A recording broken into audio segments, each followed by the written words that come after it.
12 ዓመት ደም ሲፈሳት የነበረች አንዲት ሴት በኢየሩሳሌም ትኖር ነበር። መድኃኒትን ፍለጋ ብዙ ባለ መድኃኒት ጋር ሄዳ ነበር።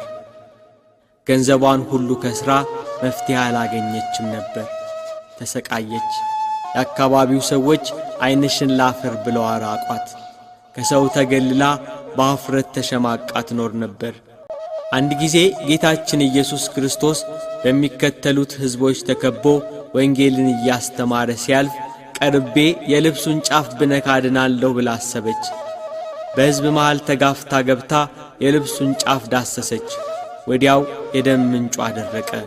ከስቃዋም እንደዳነች በሰውነቷ አወቀች። ጌታ ወደ ሕዝቡ ዞሮ ልብሴን የዳሰሰ ማን ነው አለ። ደቀ መዛሙርቱ ተገረሙ። ይሄ ሁሉ ሕዝብ እየተጋፋው እንዴት ልብሴን ማን ነካ ይላል ብለው አሰቡ። ጌታ ያችን የ12 ዓመት ደም የፈሰሳት ሴት ተመለከታት። በርኅራኄው በምሕረቱ ዓይኖቹ ፈለጋት። እግሩ ስር መታ ተንበረከከች። እውነቱን ሁሉ ነገረችው። ልጄ ሆይ እምነትሽ አድኖሻል፣ በሰላም ሂጂ፣ ከስቃይሽም ተፈውሰሻል አላት።